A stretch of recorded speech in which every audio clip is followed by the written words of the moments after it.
Hello student, welcome to online physics classes of Symbiosia School. Today we are going to study about some topics. The topics are power and note on power, second collisions, third elastic collision in one dimension. So power. Power is defined as the time rate of doing work or consuming energy. Power क्या है? जिस rate से किसी काम को किया जाता है उसको हम पावर कहते हैं, या फिर कोई अप्लायंस है वो किस रेट से कितनी एनर्जी कंज्यूम कर रहा है हम उसको पावर कहेंगे। जैसे कि सपोज़ कोई इलेक्ट्रिक अप्लायंस है और वो हमें 200 जूल वर्क करके देता है 1 सेकेंड में, तो उसकी पावर कितनी है? उसकी पावर है 200 वॉट। इसी तरीके से अगर हम उसको ऑपरेट करते हैं तो हमें भी उसको कुछ इलेक्ट्रिकल एनर्जी देनी पड़ेगी।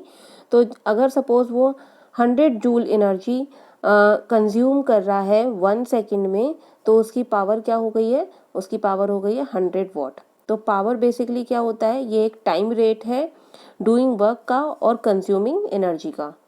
Power is also defined as the rate of conversion of one form of energy into another form of energy. यानी कि पावर को हम इस तरीके से भी डिफाइन कर सकते हैं कि जब हम एक फॉर्म एनर्जी के एक फॉर्म से उसको दूसरे फॉर्म में चेंज कर रहे हैं तो उसका टाइम रेट क्या है। So average power equals to work done upon time taken, and we know that work done is always equals to energy consumed. जितनी भी energy consume होती है वो total work done के equal होती है। So P average equals to W upon T और E upon T. The instantaneous power is defined as the limiting value of the average power as time interval approaches 0. और instantaneous power को हम कैसे define करेंगे? उसको हम लिखेंगे dW/dt, where dW क्या है? dW है टाइम रेट ऑफ जो कि पावर्स में जो डिफरेंस हो रहा है, जो रेट चेंज हो रहा है, यानी कि dW है आपका small time p, small work done. dW क्या है? Small work done. और ये क्या है? Small time. तो स्मॉल टाइम पीरियड में जितना वर्क में जो चेंजेस हो रहे हैं उसको हम बोलते हैं इंस्टेंटेनियस पावर। यानी कि किसी छोटे से टाइम पीरियड में, किसी एक बहुत छोटे से टाइम पीरियड में वर्क डन में कितने चेंजेस हो रहे हैं तो वो होगा उसका instantaneous power. Work done by force F for a displacement dr is dW equals to F dot dr, and we know that a small amount of work done is represented by dW, where work done is work done is always equals to the force into displacement. So if the work done is very small then the displacement also a very small. Means अगर हम किसी body पर F force लगा रहे हैं और उस F force की वजह से उस बॉडी में सिर्फ एक छोटा सा डिस्प्लेसमेंट हुआ है, तो यानी कि वहाँ पर वर्क डन का अमाउंट भी क्या होगा? बहुत कम होगा। तो उसको हम लिखेंगे dW equals to F dot dr. The instantaneous power can also be expressed as, और इंस्टेंटेनियस पावर जो है यानी कि P, उसको हम इस तरीके से भी डिफाइन कर सकते हैं, P equals to F dot dr over dt, because power equals to होता है W over T, and W को हम लिख सकते हैं F डॉट dr और T को लिख सकते हैं dt। तो ये हो जाएगा dr ओवर dt। सो dr ओवर dt यानी कि डिस्प्लेसमेंट अपॉन टाइम, इसको हम लिख सकते हैं velocity. So P equals to हो जाएगा force into velocity. So powers को हम फोर्स और वेलोसिटी के टर्म्स में भी एक्सप्रेस कर सकते हैं। नेक्स्ट है note. Power is a scalar quantity. Power जो होती है वो स्केलर क्वांटिटी होती है। Its unit is watt and 1 watt equals to 1 joule per second. So 1 watt is defined as when an electrical appliance consume 1 joule energy in 1 second, then its power is 1 watt। यानी कि अगर कोई भी electrical appliance 1 joule energy को consume करता है 1 second में, या फिर 1 जूल वर्क करके देता है वो 1 सेकेंड में, तो उसकी पावर कितनी हो गई? उसकी पावर हो गई 1 वाट। और इसका जो बिग यूनिट होता है वो होता है 1 किलोवाट मीन्स किलोवाट में एक्सप्रेस करते हैं, एंड 1 किलोवाट इक्वल्स टू होता है 1000 वाट। एंड और इससे बड़ा जो यूनिट होता है उसका होता है 10 megawatt. So 1 megawatt equals to 10 to the power -6 watt. Another unit of power is called horse power और HP, और जो इसका दूसरा यूनिट है उसको हम बोलते हैं horse power. And 1 horse power equals to 746 watt. The power of engines of car and other vehicle is measured by unit called brake horsepower। और जो भी गाड़ियों में या कार्स में जो इंजन्स यूज़ होते हैं उनकी जो पावर है उसको एक्सप्रेस करने के लिए एक अलग से यूनिट है ब्रेक हॉर्स पावर, जो कि 1 हॉर्स पावर के इक्वल ही होता है। कमर्शियल यूनिट ऑफ एनर्जी, हम लोगों ने 10th क्लास में पढ़ा था कि कमर्शियल यूनिट ऑफ एनर्जी क्या है, किलोवाट आर। अब ये किलोवाट आर आपको कहाँ से मिलता है, P इक्वल्स टू होता है P इक्वल्स टू E/T। और अगर मैं E को किलोवाट में लिख रही हूँ, सॉरी, अगर मैं E को यहाँ पर P को किलोवाट में लिख रही हूँ, P को मैंने लिख दिया किलोवाट और ये हो गया E, और टाइम को लिख दिया मैंने आवर्स में, तो E इक्वल्स टू हो गया kilowatt hours. E equals to kilowatt hour. तो किलोवाट आवर जो है वो पावर की यूनिट नहीं है, वो है आपकी एनर्जी की यूनिट। किलोवाट आवर किसकी यूनिट है, एनर्जी की यूनिट है। So 1 kilowatt hour is the amount of electrical energy consumed when an electrical appliance having a power rating of 1 kilowatt is used for 1 hour. So 1 kilowatt hour वो electrical energy है जो कि किसी 1 kilowatt power के appliance के through 1 hour तक consume होती है। यानी कि सपोज हमने मान लिया कि एक इलेक्ट्रिकल अप्लायंस है, उसकी जो पावर है वो है 1 किलोवाट, और अगर हम उसे 1 घंटे तक यूज़ कर रहे हैं तो उसने कितनी एनर्जी खर्च की, उसने एनर्जी खर्च की है 1 किलोवाट आवर। 1 किलोवाट आवर, और अगर हम इसको चेंज करेंगे वॉट में और सेकंड्स में तो ये हो जाएगा 1000 watt into 3600 second. So multiply करने पर ये आपका आ जाएगा 3.6 into 10 to the power 6 joule. So that is the relation between the 1 kilowatt hour and joule. Next है कोलिजन। कोलिजन का मतलब होता है टक्कर या टकराना। अब कोलिजन आपके दो टाइप के होते हैं, elastic collision and in elastic collision. So elastic collision क्या होता है, इलास्टिक कोलिजन में टोटल मोमेंटम कंजर्व रहता है, सिस्टम का टोटल मोमेंटम कंजर्व रहता है और उसकी टोटल एनर्जी भी कंजर्व रहती है, और जो भी बॉडी में डिफॉर्मिटीज़ हुई हैं या जो भी चेंजेस हुए हैं वो चेंजेस कोलिजन होने के बाद वापस रिगेन हो जाते हैं। ठीक है, मीन्स जब बॉडी आपस में टकराई तो एक बॉडी ने दूसरी बॉडी को थोड़ा सा पुश किया तो वो आपस में उसमें थोड़ा सा प्रेशर अप्लाई हुआ जिसकी वजह से वो थोड़ा सा डिफॉर्म्ड हुई। तो जब ये कोलिजन हो जाएगा उसके बाद, यानी कि आफ्टर कोलिजन वो बॉडी अपनी ओरिजिनल पोजीशन में वापस आ जाती है। तो इस तरीके से ये जो इस टाइप का जो कोलिजन होता है या इस टाइप का जो टकराना है उसको हम बोलेंगे elastic collision. Completely in elastic collision, in elastic collision the total linear momentum is conserve. Total linear momentum conserve रहता है लेकिन टोटल काइनेटिक एनर्जी कंजर्व नहीं रहती है। After the collision the bodies stick together and move with common velocity. और collision हो जाने के बाद जो बॉडी है वो आपस में चिपक जाएंगी और एक ही कॉमन वेलोसिटी से मूव करेंगी। नेक्स्ट है in elastic collision. In elastic collision में टोटल लीनियर मोमेंटम कंजर्व है और टोटल काइनेटिक एनर्जी कंजर्व नहीं रहती है, और कोलिजन होने के बाद बॉडी जो है वो पार्शली रिगेन करती है अपनी डिफॉर्मिटीज़ को और उसकी काइनेटिक एनर्जी में भी कुछ लॉस हो जाता है।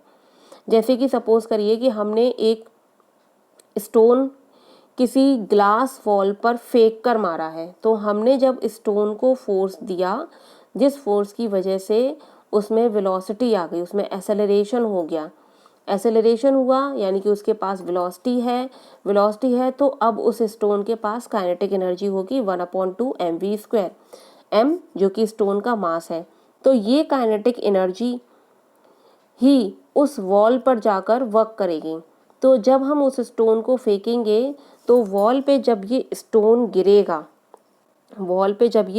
गिरेगा, तो हो सकता है या तो ये स्टोन के पास जो काइनेटिक एनर्जी है उस एनर्जी की वजह से इस वॉल में, इस ग्लास वॉल में क्या हो जाए, होल हो जाए, उसको होल करते हुए बाहर निकल जाए। तो ये होल किसकी वजह से हुआ, ये होल जो इस स्टोन के पास काइनेटिक एनर्जी थी उसके वजह से हुआ। और अगर यहाँ पर होल नहीं होता है तो जो इसमें साउंड क्रिएट होगी वो साउंड किसकी वजह से हुई, इस काइनेटिक एनर्जी की वजह से हुई। तो जब हम यहाँ पर इस स्टोन की काइनेटिक एनर्जी को कैलकुलेट करेंगे तो उसमें से कुछ एनर्जी, मान लीजिए अगर यहाँ पर एनर्जी 10 जूल है तो यहाँ पर हमें कंप्लीट 10 जूल एनर्जी नहीं मिलेगी, हमें यहाँ पर कुछ कम एनर्जी मिलेगी। सपोज कर लेते हैं कि 9 जूल मिली, तो 1 जूल एनर्जी कहाँ गई, 1 जूल एनर्जी उस साउंड, जो यहाँ पर साउंड क्रिएट हुआ है उसमें वेस्ट हो गई, या हम कहें कि वो हमारे सराउंडिंग्स में पास हो गई। तो इस तरीके से ये जो कोलिजन होगा वो इनइलास्टिक कोलिजन होगा, क्योंकि इसमें काइनेटिक एनर्जी क्या हो रही है, लॉस हो रही है। इलास्टिक कोलिजन में बिफोर कोलिजन और आफ्टर कोलिजन जो काइनेटिक एनर्जी है वो कंजर्व रहेगी, वो सेम रहेगी। अगर बिफोर कोलिजन पार्टिकल के पास काइनेटिक एनर्जी 10 जूल है तो आफ्टर कोलिजन भी उसके पास 10 जूल ही होगा। सो इलास्टिक कोलिजन इन 1 डायमेंशन। अब यहाँ पर हम पढ़ रहे हैं इलास्टिक कोलिजन इन 1 डायमेंशन।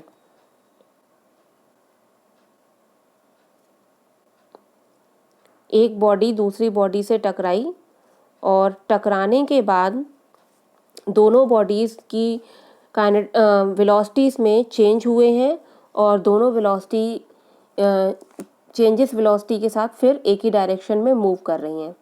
इलास्टिक कोलिजन इन 1 डायमेंशन का मतलब है कि इलास्टिक कोलिजन में हमने 2 चीज़ें पढ़ी थी कि लीनियर मोमेंटम कंजर्व रहेगा और काइनेटिक एनर्जी कंजर्व रहेगी। 1 डायमेंशन का क्या मतलब है कि जब दोनों बॉडीज़ एक ही डायरेक्शन में मूव करती हैं तो वो उसी डायरेक्शन में टकराने के बाद अपनी चेंजेस वेलोसिटी के साथ उसी डायरेक्शन में ही मूव करेंगी, एक स्ट्रेट लाइन में मूव करेंगी, जिसको हम 1 डायमेंशनल और हेड ऑन कोलिजन कहते हैं। सो सपोज कर लेते हैं कि यहाँ पर फर्स्ट जो बॉल है उसका मास है m1, सेकेंड बॉल है उसका मास है m2। फर्स्ट बॉल की इनिशियल वेलोसिटी है u1 एंड सेकेंड की इनिशियल वेलोसिटी है u2। अब ये दोनों आपस में टकराती हैं तो F21 फर्स्ट बॉडी ने सेकंड बॉडी पर फोर्स लगाया और सेकंड बॉडी ने फर्स्ट बॉडी पर फोर्स लगाया, दोनों ने एक दूसरे पर फोर्स लगाए हैं। और फोर्स लगाने के बाद उसके मासेस में कोई भी चेंज नहीं हुआ है, मासेस सेम रहे हैं, बट इनकी फाइनल वेलोसिटी जो है वो चेंज हो चुकी है। फर्स्ट बॉडी की फाइनल वेलोसिटी है v1 और सेकंड बॉडी की फाइनल वेलोसिटी है v2। So consider two bodies A and B of mass m1 and m2 moving with velocity u1 and u2 respectively. Let the bodies collide, get apart and move with final velocities v1 and v2 respectively along the same direction as that of before collision. So we know that in elastic collision the linear momentum is conserved. So linear momentum हम यहाँ पर conserve कर देते हैं। So linear momentum का formula जो होता है वो होता है m1 v1 equals to m2 v2 equals to m1 u1 plus m2 u2 means initial momentum of the system is equal to the final momentum of the system। अब यहाँ पर मैंने क्या किया है, यहाँ पर m2 वाले पार्ट्स एक तरफ ले आए हैं और m1 वाले पार्ट्स को एक तरफ ले गए हैं, m2 कॉमन ले लिया और ये इक्वेशन हमारी इस तरीके से आ गई। दूसरा हमने क्या कंजर्व रखना है, काइनेटिक एनर्जी कंजर्व रखनी है, तो हमने काइनेटिक एनर्जी का फॉर्मूला लगाकर यहाँ पर कंजर्व कर दिया उसे। फर्स्ट ये काइनेटिक एनर्जी है, final kinetic energy of mass m1, final kinetic energy of mass m2, initial kinetic energy of mass m1 and initial kinetic energy of mass m2। अब यहाँ से हाफ कॉमन लेकर काट दिया और बाकी की इक्वेशन को m1 और m2 में लिख लिया है, तो आपकी इक्वेशन ये आ गई है। नेक्स्ट हमने क्या किया, इक्वेशन 3 को इक्वेशन 2 से डिवाइड कर दिया है, तो आपको जो वैल्यू मिलेगी वो वैल्यू आपको ये मिलेगी v2 plus u2 equals to v1 plus u1। अब यहाँ से हमने v2 की वैल्यू को निकाल लिया है और v2 की वैल्यू को निकालने के बाद हमने इक्वेशन 1 में जो हमारी लीनियर मोमेंटम वाली इक्वेशन थी उसमें रखा है। इस वैल्यू को रखने के बाद आप यहाँ से v1 निकाल लीजिए। सो v1 आ जाएगा आपका m1 minus m2 upon m1 plus m2 u1 plus 2m2 upon m1 plus m2 u2। तो यहाँ पर इस फॉर्मूले को देखने से पता चल रहा है कि जो m1 मास है उसकी जो फाइनल वेलोसिटी है वो दोनों पार्टिकल के मासेस और दोनों पार्टिकल की इनिशियल वेलोसिटी के टर्म्स में है। इसका मतलब है कि अगर हमें दोनों पार्टिकल का मास पता है, दोनों पार्टिकल की इनिशियल वेलोसिटी पता है, तो हम फर्स्ट पार्टिकल की फाइनल वेलोसिटी को कैलकुलेट कर सकते हैं। नेक्स्ट जो हमारी वही इक्वेशन थी जो हमने डिवाइड करके निकाला था, उस इक्वेशन में अब हम क्या करेंगे, अब हम v1 की वैल्यू निकाल लेंगे। सो v1 की वैल्यू को निकालने के बाद फिर से आपको इक्वेशन 1 में, यानी कि जो लीनियर मोमेंटम वाली इक्वेशन थी उसमें रख देना है। यहाँ से आपको v2 की वैल्यू मिल जाएगी। सो v2 इक्वल्स टू आ जाएगा 2m1 upon m1 plus m2 u1 plus m2 minus m1 upon m1 plus m2 u2। तो यहाँ से अगर इस इक्वेशन को देखें तो ये पता चलता है कि अगर हमें दोनों बॉडीज़ का मास पता है, दोनों बॉडीज़ की इनिशियल वेलोसिटी पता है, तो हम सेकेंड बॉडी यानी कि जिसका मास m2 है उसकी फाइनल वेलोसिटी को कैलकुलेट कर सकते हैं। तो यहाँ पर आपको ये v1 मिल गया और ये v2 मिल गया। अब यहाँ पर हम कुछ स्पेशल केसेस लगा देते हैं। सो स्पेशल केसेस में if two masses are equal, अगर हम दोनों बॉडीज़ के मास को इक्वल ले लें, यानी कि दोनों बॉडीज़ जो है वो हमारी सेम मास की हैं, then m1 equals to m2 equals to m, then जो v1 हो जाएगा जब हम यहाँ पुट करेंगे अपने इन मासेस को, m1 equals to m2 equals to m, इन दोनों में हम पुट करेंगे तो हमें मिल जाएगा v1 equals to u2 and v2 equals to u1। इसका मतलब है कि जो बॉडीज़ हैं उनकी वेलोसिटीज आपस में क्या हो रही है, इंटरचेंज हो रही है।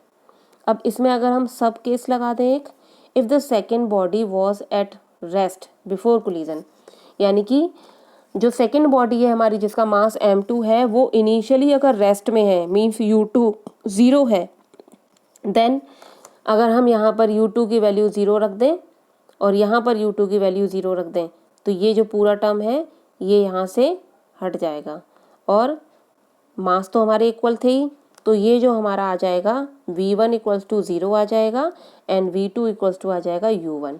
तो इसका मतलब है फर्स्ट बॉडी जो है वो रेस्ट में आ जाएगी and pushes the second body with its initial speed, और जो सेकेंड बॉडी है वो सेकेंड बॉडी की जो वेलोसिटी होगी वो फर्स्ट बॉडी की इनिशियल वेलोसिटी के बराबर होगी। यहाँ पर देखने में पता चल रहा है कि जो v2 है यानी कि v2 u1 के बराबर है और u1 इनिशियल वेलोसिटी है फर्स्ट बॉडी की और v2 फाइनल वेलोसिटी है सेकेंड बॉडी की।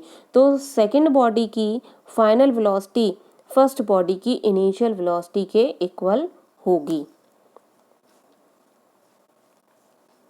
Next case, if m1 is greater than m2, यानी कि m1 जो है वो बहुत ज़्यादा बड़ा है m2 से।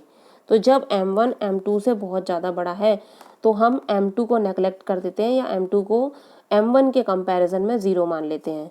तो उस कंडीशन में v1 is nearly equal to u1, यानी कि फर्स्ट बॉडी की फाइनल वेलोसिटी फर्स्ट बॉडी की ही इनिशियल वेलोसिटी के इक्वल होगी and v2 is nearly equal to 2u1 minus u2। इसका मतलब है the first body continues almost undisturbed, यानी कि फर्स्ट बॉडी की फाइनल और इनिशियल वेलोसिटी सेम हो गई तो वो अपना जो मोशन है वो अनडिस्टर्ब्ड कर रही है, कंटिन्यू कर रही है, यानी कि उसकी वेलोसिटी में कोई भी चेंज नहीं हुए हैं। जितनी उसकी इनिशियल वेलोसिटी थी उतनी ही उसकी फाइनल वेलोसिटी है। बट सेकेंड बॉडी में क्या होगा, सेकेंड बॉडी की वेलोसिटी जो है वो बढ़ जाएगी। अब अगर हम इसमें सब केस लगा दें, if the second body was at rest before collision, अगर सेकेंड बॉडी रेस्ट में है इसका मतलब u2 इक्वल्स टू 0 है, then v1 is nearly equals to u1 and v2 equals to 2u1। इसका मतलब है कि फर्स्ट बॉडी की फाइनल वेलोसिटी और इनिशियल वेलोसिटी में कोई चेंजेस नहीं है, फर्स्ट बॉडी अपनी उसी वेलोसिटी से कंटिन्यू करती रहेगी, बट सेकेंड बॉडी की जो फाइनल वेलोसिटी होगी वो फर्स्ट बॉडी की इनिशियल वेलोसिटी के इनिशियल वेलोसिटी का ट्वाइस होगी, वो दुगनी इनिशियल वेलोसिटी से मूव करेगी। सो ये सिर्फ एक तरीके से ऐसा होगा कि जैसे कि एक हैवी ट्रक है, imagine a heavy truck hitting a cyclist, यानी कि एक हैवी ट्रक जो है वो साइकिलिस्ट को हिट करता है, ये जस्ट ऐसे होगा। यानी कि जब हैवी ट्रक साइकिलिस्ट को हिट करता है तो उसकी इनिशियल और फाइनल वेलोसिटी, सपोज अगर u1 उसकी ट्रक की इनिशियल वेलोसिटी है और हिट करने के बाद भी उसकी इनिशियल वेलोसिटी वही रहेगी, यानी कि v1 या जो फाइनल वेलोसिटी है वो भी इनिशियल वेलोसिटी के इक्वल रहेगा। लेकिन जो साइकिल है उस साइकिल की फाइनल वेलोसिटी ट्रक के इनिशियल वेलोसिटी का डबल हो जाएगी, ये चीज़ है यहाँ पर। नेक्स्ट केस है third case, if m2 is greater than m1, यानी कि अब जो है वो m2 की वैल्यू बहुत ज़्यादा है m1 के कंपैरिजन में, तो हम m1 को 0 मान लेते हैं। देन यहाँ पर जब हम वैल्यू जब सब्स्टिट्यूट करेंगे तो ये आ जाएगा v1 equals to minus u1 plus u2 and v2 equals to u2। So the second body continues almost undisturbed. So second body जो है उससे पता चल रहा है कि उसकी इनिशियल और फाइनल वेलोसिटी सेम रहेगी, वो अनडिस्टर्ब्ड अपनी मोशन को कंटिन्यू करेगी। If the second body was at rest before collision, अगर हम मान लें कि सेकेंड बॉडी रेस्ट में है, देन v1 की वैल्यू हो जाएगी माइनस u1 एंड v2 की वैल्यू हो जाएगी 0। So the second body continues to be at rest and the first body reverse its direction with its initial speed. और ये जस्ट इस तरीके से होगा कि मान लीजिए खड़े हुए ट्रक में कोई साइकिल वाला टक्कर मारता है तो खड़े हुए ट्रक की इनिशियल वेलोसिटी और फाइनल वेलोसिटी में कोई भी चेंजेस नहीं होंगे, क्योंकि वो क्या था, रेस्ट में था। u2 भी 0 है और टकराने के बाद v2 भी 0 है। लेकिन साइकिल की जो वेलोसिटी है वो जिस वेलोसिटी से मान लीजिए 10 मीटर पर सेकंड से जाकर टकराती है एक ट्रक में 10 मीटर पर सेकंड से जाकर टकराती है, तो ट्रक की टक्कर होने के बाद वापस उसी वेलोसिटी से रिवर्स हो जाएगी। तो ये सिर्फ डायरेक्शन यहाँ पर चेंज होगा, मैग्नीट्यूड चेंज नहीं होगा, तो ये हो जाएगा -10 मीटर पर सेकंड। तो इस तरीके से ये वन डायमेंशनल मोशन में, यानी कि जब कोलिजन करने के बाद, टकराने के बाद उनका जो मोशन है वो एक स्ट्रेट लाइन में है, तब ये सारी कंडीशंस और ये सारा जो डेरिवेशन है तब एप्लीकेबल है। अब यहाँ पर मोशन किसी भी डायरेक्शन में हो सकता है। यहाँ पर हमने जो अपना जो प्रूफ किया है, जो डेरिवेशन किया है, वो हमने वन डायमेंशनल मोशन के लिए किया है, तो इसमें हमारी ये सारी कंडीशन लगाई जा सकती हैं। Thank you.